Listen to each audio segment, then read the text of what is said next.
Жұбайыңыз бұрынғыдай сізбен сөйлеспей кетті ме? Қасыңызда отырса да сізден алыстағандай сезіледі ме?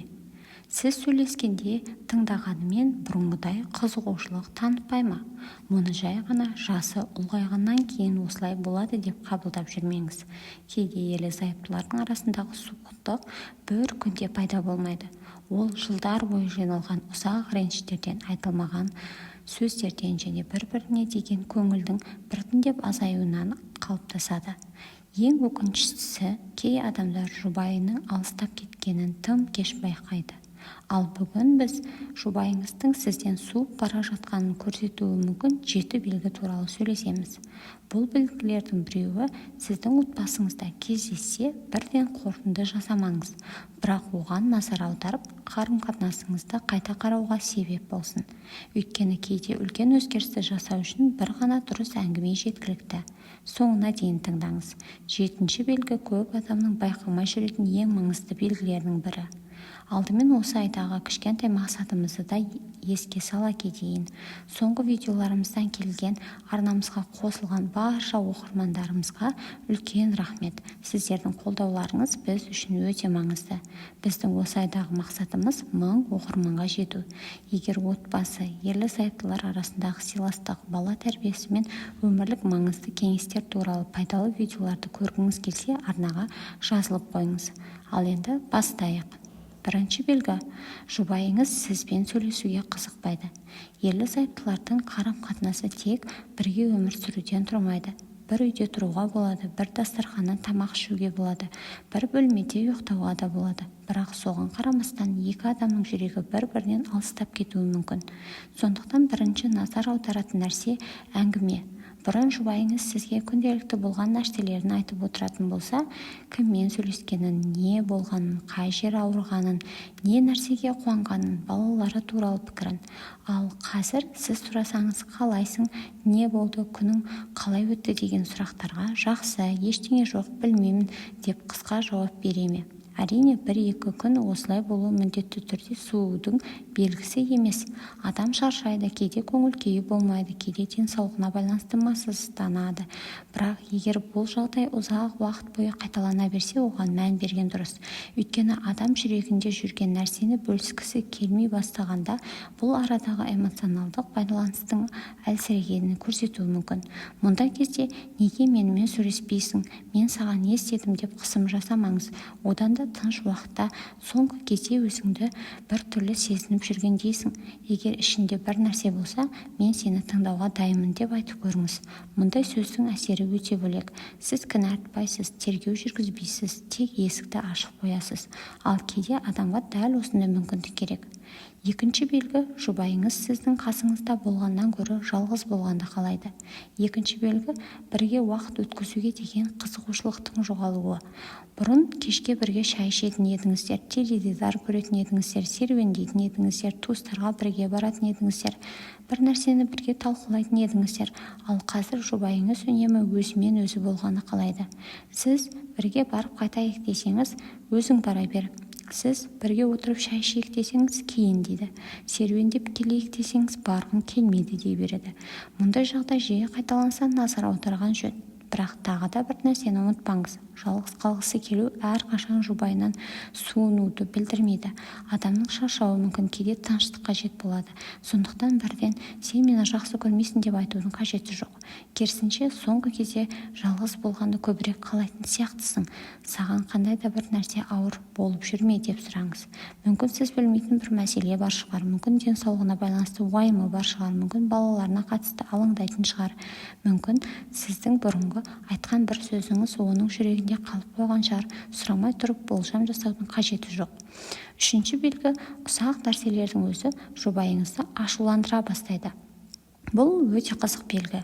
Кейде мәселе үлкен мәселеде емес, бұрын жұбайыңыз сіздің кейбір әдеттеріңізді күліп қарайтын, ал қазір сол нәрселердің бәрі ашуын келтіреді. Қалай тамақ ішетініңіз, қалай сөйлейтініңіз, теледидардың дауысын қатты қойғаныңыз, Үйде затты қай жерге қойғаныңыз, тіпті тыныс алуыңыздың өзі ұнамайтындай сезілуі мүмкін. Мұндай кезде адам мен не істесем де дұрыс емес екен деп ойлайды. Бірақ кейде мәселе сол ұсақ әдеттерде емес, жиналып қалған реніш ұсақ нәрселер арқылы сыртқа шығып жатады.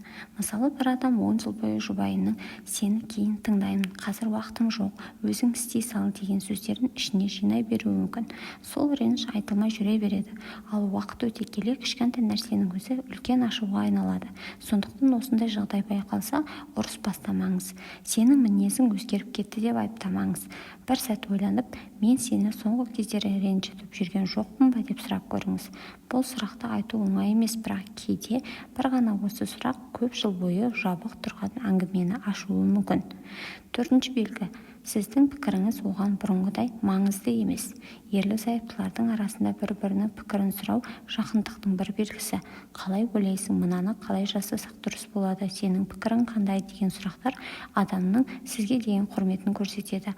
Ал егер бұрын сізбен кеңесіп жүрген жұбайыңыз қазір барлық шешімді өзі қабылдаса, сіздің пікіріңізді сұрамаса, сіз бір нәрсені айтқанда өзің біл, маған бәрібір, қалай қаласаң солай жаса деп жауап бере берсе, бұл қарым-қатынастағы эмоционалдық қашықтықтың белгісі болуы мүмкін. Бірақ мұнда да бір маңызды нәрсе бар. Ерлі-зайыптылар қартайған сайын бір-біріне тәуелді болудан гөрі жеке тұлға ретінде өмір сүруге үйренеді. Сондықтан әр шешімді бірге қабылдау міндетті емес. Мәселе сіздің пікіріңіздің мүлдем қажет болмай қалуында. Егер сіздің сөзіңіз үнемі еренбей, сезіміңіз есепке алынбай жатса, бұл туралы тыныш сөйлескен дұрыс. Бесінші белгі. Жұбайыңыз сізбен өткен жылдарды емес, жеке өмірін көбірек ойлай бастайды. Кейде адам жұбайынан физикалық түрде алыстамайды, бірақ ішкі әлемінде бөлек өмір сүре бастайды. Өзінің жеке жоспары көбейеді.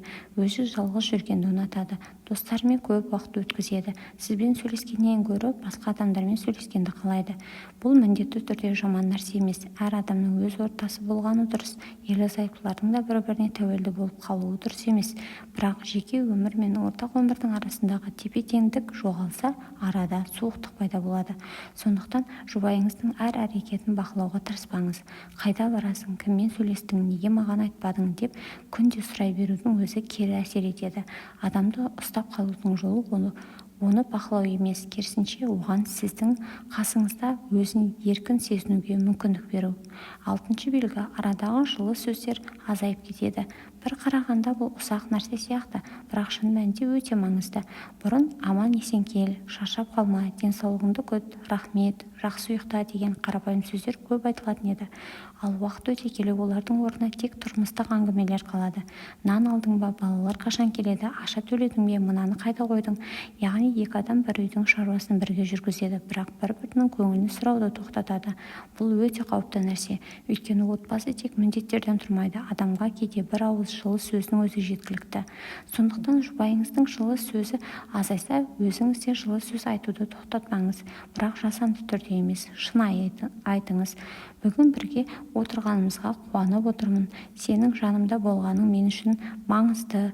Біз бірге талай қиындықты өткердік. Осындай сөздер ерлі-зайыптыларға өздерінің ортақ жолын еске алады. Жетінші белгі. Болашақты бірге елестету тоқтайды. Міне ең маңызды белгіге келдік. Көп адам өткенге қарайды, ал қарым-қатынастың мықтылығын кейде болашақ туралы сөйлесуден де байқауға болады. Мысалы, келесі жазда бірге барып қайтайық, балалар келгенде бәріміз бірге отырайық, немерелер өскенде оларды ауылға апарайық, екеуміз мына жерге барып көріп келейік деген сияқты ортақ жоспарлар.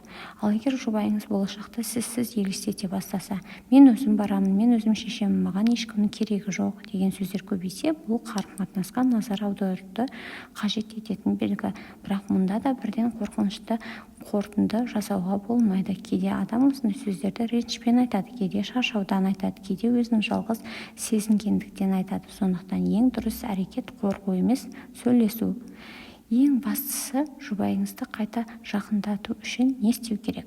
Егер осы белгілердің бірнешеуі сізге таныс болса, енді бәрі бітті деп ойлаудың қажет жоқ. Керісінше дәл қазір қарым-қатынасты өзгертуге болатын кезең болуы мүмкін. Бірінші қадам, кінәлі адамды іздеуді тоқтатыңыз. Сен өзгердің, сен бұрынғыдай емессің. саған ештеңе ұнамайды деген сөздер жағдайды одан әрі қиындатады.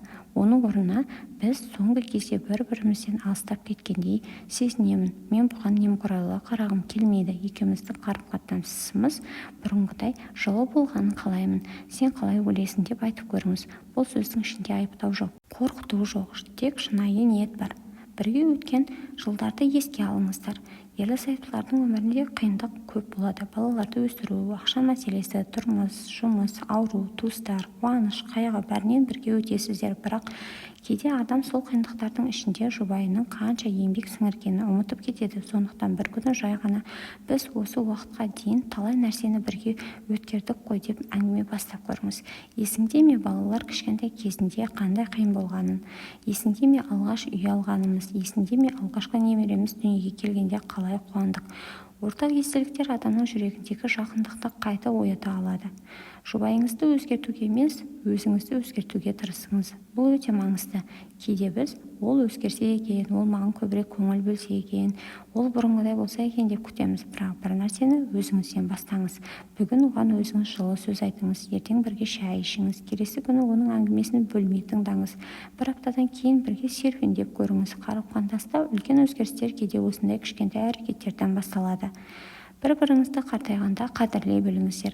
Жастық шақта адамның алдында көп нәрсе болады. Жұмыс, балалар, арман, жоспар. Ал жас ұлғайған сайын ең қымбат нәрселердің бірі анық көріне бастайды. Жаныңыздағы адам.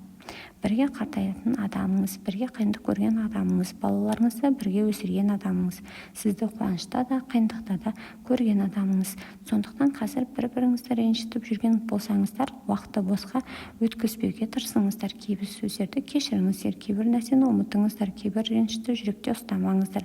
Өйткені өмірдің соңында адамның есінде мен кіммен ұрыстым дегеннен гөрі мен кіммен бақытты өмір сүрдім деген нәрсе қалады. Егер бүгінгі видеодан бір ғана ойды есте сақтайтын болсаңыз, мына сөзді ұмытпаңыз. Жұбайыңыздың сізден суып кеткенін байқау бәрі аяқталды деген сөз емес. Кейде бұл қарым-қатынасқа қайта көңіл бөлу керек деген белгі ғана. Бір-біріңізге қайтадан жылы сөз айтыңыздар, бір-біріңізді тыңдаңыздар, кешіре біліңіздер. Өткенді үнемі қазбалай бермеңіздер, бірге уақыт өткізіңіздер.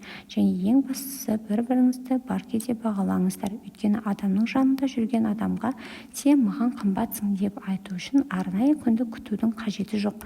Бүгін айтыңыз, дәл қазір айтыңыз. Егер осы видеодағы белгілердің ішінен өз өміріңізге таныс бір нәрсе болса, өзіңізді кінәламаңыз, керісінше оны өзгеріске себеп етіңіз. Ал пікірге бір-бірімізді бағалайық деп жазып едіңіз. Бұл сөзді оқыған басқа көрермендер де өз отбасына бір сәт қарап, жақсы нәрсені қайта бағалауы мүмкін.